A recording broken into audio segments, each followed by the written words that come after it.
Perkenalkan, nama saya Nikomandesi Amelia, NIM 210951131 dari kelas B Fakultas Kedokteran Hewan Universitas Udayana, program studi Pendidikan Kedokteran Hewan. Di sini saya akan menyampaikan materi mata kuliah bakteriologi dan mikologi dengan dosen pengampu Profesor Dr. Drh.I. Imam Kartawissu MSI. Topik yang akan saya bawakan yaitu pertumbuhan sel bakteri dan pola pertumbuhan bakteri. Langsung saja masuk ke materi yang pertama.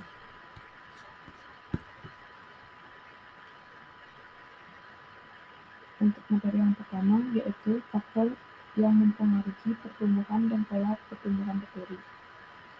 Nah, bakteri juga memiliki peran dari berbagai aspek. Salah satunya yaitu pembusukan, pembuatan makanan, penyubur tanah, penghasil antibiotik, pemuatan rekayasa genetika. Nah, di sini bakteri mengalami pertumbuhan atau tumbuh. Nah, bakteri tumbuh dengan dua cara, yaitu uniseluler, yaitu bertambahnya sel yang mempunyai bentuk dan fisiologis yang sama. Yang kedua, multiseluler, yaitu penambahan volume serta bagian-bagian lainnya.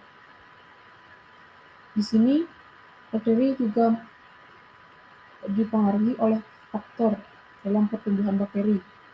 Dibagi menjadi dua, yaitu faktor nutrisi dan faktor eksternal. Untuk yang pertama, yaitu faktor nutrisi.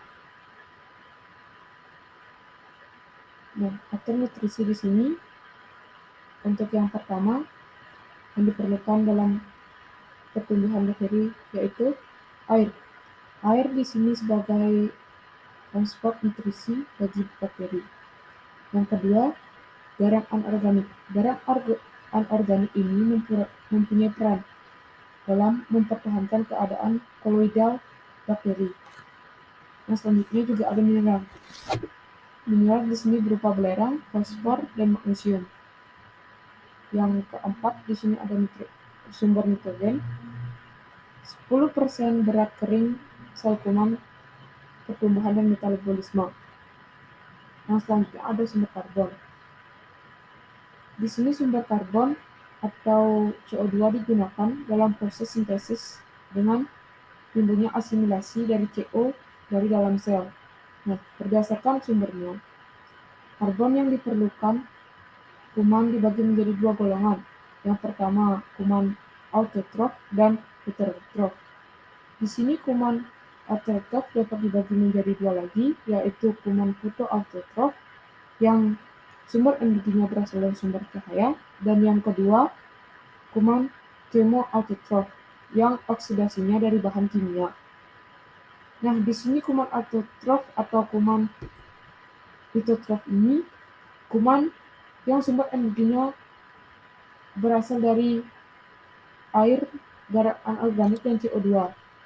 Sedangkan kuman heterotrof atau organotrof ini sumber energinya berasal dari cahaya matahari.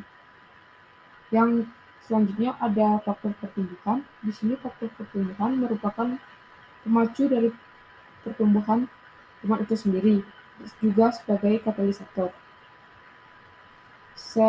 Selanjutnya atau faktor yang kedua yaitu faktor eksternal. Di sini faktor eksternal ada 4, yaitu yang pertama oksigen. Nah, berdasarkan keluar oksigennya, kuman dibedakan menjadi 5, yaitu yang pertama aerob obligat, yang kedua anaerob autotoleran, yang ketiga ada anaerob fakultatif, yang keempat ada aerob obligat, dan yang kelima ada makrofilik. Nah, selain oksigen, faktor eksternal juga ada suhu. Nah, kuman memerlukan suhu yang sesuai untuk pertumbuhannya. Di sini kuman dalam pertumbuhannya memerlukan suhu. Suhu itu dapat dibedakan menjadi 3 untuk pertumbuhan kuman. Yang pertama, psikoklorophilik, yaitu suhu optimumnya mencapai 10 derajat Celcius. Yang kedua, mesofilik, suhu optimumnya mencapai 25-40 derajat Celcius. Dan yang terakhir yaitu termofilik, suhu optimal atau optimumnya mencapai 55-65 derajat Celcius. Nah, selanjutnya ada pH. Kuman juga memerlukan pH dalam pertumbuhannya.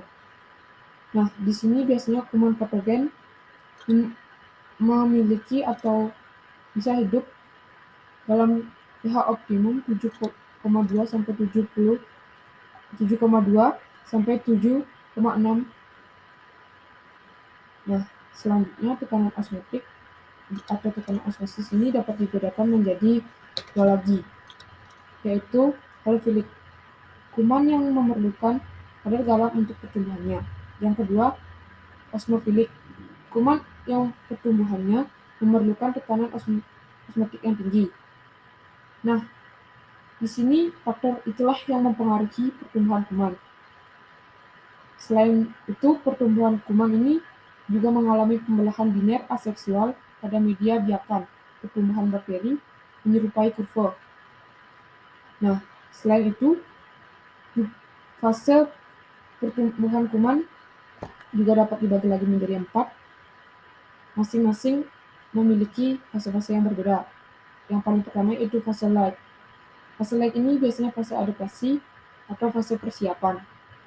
Nah, setelah mengalami masa persiapan, kuman itu berkembang yaitu dan melanjutkan ke fase eksponen atau eksponensial, fase peningkatan. Nah, di masa peningkatan ini atau di fase peningkatan ini biasanya kuman melakukan pembelahan diri. Yang selanjutnya adalah fase stasioner. Di sini kuman mengalami penurunan nutrisi sehingga fase selanjutnya menuju fase kematian. Nah, dari fase-fase tersebut kuman akan mengalami pertumbuhan. Baik, itu saja yang bisa saya sampaikan untuk materi pola pertumbuhan ini dari mata kuliah bakteriologi dan mikologi. Sekian dari saya. Apabila ada kekurangan mohon dimaafkan atas kesalahan kata pembacaan atau penyampaian materi. Kurang lebihnya saya ucapkan terima kasih. Terima kasih saya ucapkan pada semuanya. Semoga video ini bermanfaat kedepannya. Terima kasih.